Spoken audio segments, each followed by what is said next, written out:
प्यारे साथियों, बहुत अच्छी बात है कि भारत को सोना मिला है। भारत की अर्थव्यवस्था के अंदर अच्छा खासा इंप्रूवमेंट होगा।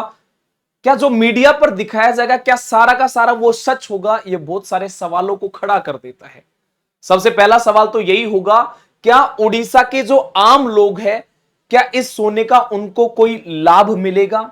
ये मेरे शब्द इसलिए है क्योंकि हमने कोयला घोटाला देखा है, और एक ऐसा घोटाला जो कि भारत सरकार के द्वारा किया गया है।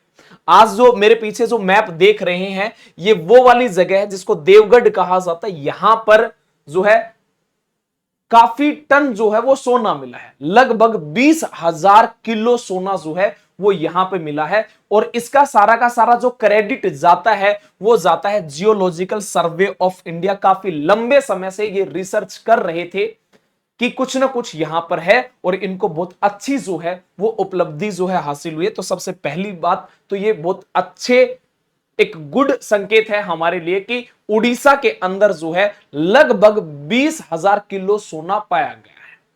और ये बात उस समय ज्यादा दिलचस्प हो जाती है जब ये बात अर्थ.com में छप जाती है, और ये पूरा का पूरा आर्टिकल पढ़ने के बाद जब ये श्योरिटी हो जाती है कि हां, वास्तविकता में यहां पे सोना जो है अब है।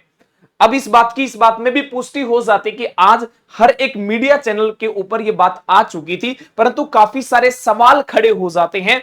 और सवालों के अंदर एक सवाल यह है कि देवगढ़, क्योंझर और मयूरभंज ये वे जिले हैं जहां पर सोना मिला है। ये उड़ीसा के सबसे पिछड़े और आदिवासी एक इलाका है जहां पे बहुत अच्छी खासी जनसंख्या पाई जाती है, और हमेशा से इस बात का इतिहास गवाह रहा है। कोयला घोटाले में भी हमें पता चला था कि जब जब ऐसी चीजें प्राप्त हुई है तो हमेशा वहां की आम जनता को नुकसान हुआ है, वहां की आम जनता का शोषण ही हुआ है, और वहां की आम जनता को एक जगह से दूसरी जगह भेज दिया जाता है। बस यही हासिल होता है, विस्थापन कर दिया जाता है, शोषण का सामना करना पड़ता है।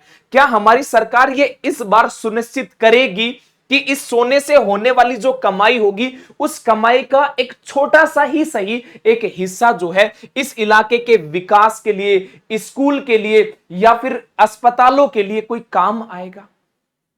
क्योंकि कुछ होना अच्छा है, कुछ और होने की क्या उम्मीद की जा सकती है? तो यह एक सबसे बड़ा सवाल खड़ा कर देता है।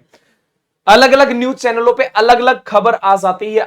19 अगस्त का ही न्यूज़पेपर है जिसके अंदर यह बकायदा लिख दिया जाता है कि लगभग 20,000 किलो सोना जो है, 20 से 30,000 किलो जो सोना है वो प्राप्त किया गया है।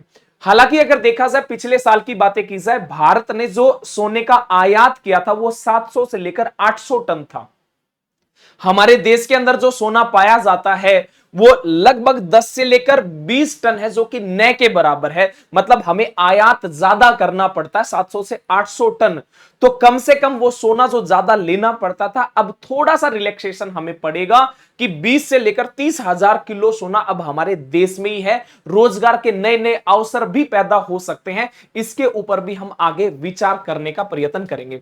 सरकार इस सोने की खदानों को के जो ब्लॉक्स होंगे उसकी नीलामी करेगी, और जो नीलामी का जो सबसे पहला जो है वो देवगढ़ को ही चुना गया। देवगढ़ एक पहला ब्लॉक है जिसकी नीलामी की शुरुआत की जा चुकी है। परंतु बात वही है कि भारत में हमने कोल जो ब्लॉक थे उनकी नीलामी पहले ही देख चुके हैं, क्योंकि जो कोयले की जो खदान थी उनकी जब नीलामी हुई है, उन नीलामियों से हमें पहले ही पता चल चुका है कि भ्रष्टाचार हुआ है। उसके बारे में भी मैं आप लोगों को जानकारी प्रदान करूंगा, परंतु सबसे बड़ा मुद्दा यही है कि ये जो नीलामियां होंगी, क्या इनके अंदर किसी भी प्रकार की कोई ट्रांसपेरेंसी होगी? क्या इनके अंदर कोई सही डिसीजन लिया जाएगा? अगर सही डिसीजन ले लिया तो यहां यह समझ लेना कि उड़ीसा का रूप या फिर वहां का नक्शा बदल जाएगा। अगर नहीं तो वहां की जनता का हमेशा और हमेशा एक ही चीज होगी, वो होगी शोषण। आपके पास में खदानें किसी ऐसी कंपनी को न मिले जिसका मकसद सिर्फ और सिर्फ मुनाफा कमाना हो, देश और समाज के प्रति कोई जिम्मेदारी ना हो। अगर ऐसी चीजों को मिल गई तो फिर एक ही चीज होगी, वो मैं आप लोगों को पहले ही बता चुका हूं।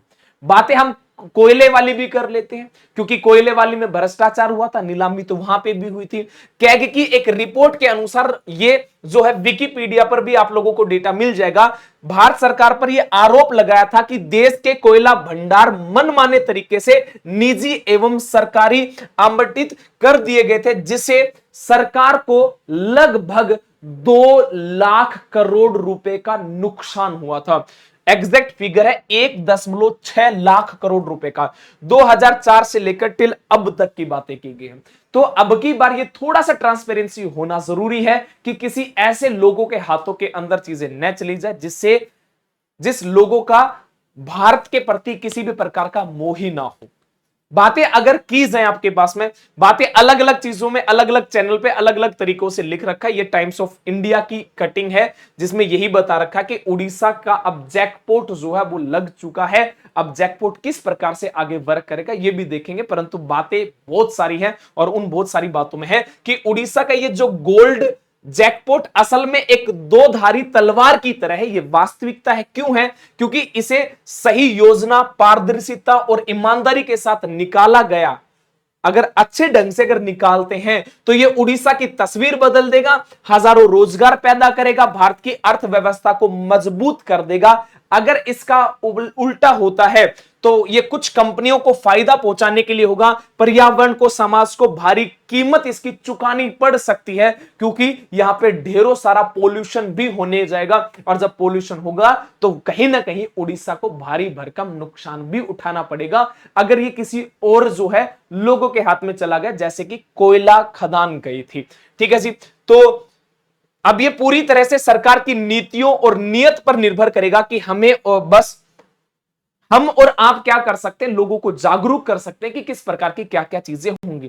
क्या आपको लगता है कि भारत सरकार के फिलहाल जिस प्रकार की चीजें चल रही हैं, चाहे वो स्टेट की बातें कर लो, चाहे वो आप सेंटर की बातें कर लो, या फिर भविष्य के चीजों को देखते हुए, या फिर जब हमारा पास्ट अगर हम लोग देखें, क्या कोयला वाला हुआ, कहीं पे चारा घोटाले हुए, कहीं एजुकेशन के ऊपर घोटाले हुए, कहीं शराब के ऊपर घोटाले हुए, क्या भविष्य के अंदर एक सुनहरा जो अवसर है जो अर्थव्यवस्था को मजबूत किया जा सकता है, क्या इसका डिसीजन अच्छे तरीके से लिया जा सकता है? हां या ना? आप लोगों को अपनी जो राय है वो कमेंट बॉक्स में जरूर साझा करना। अभी के लिए इतना ही। जय हिंद, जय भारत।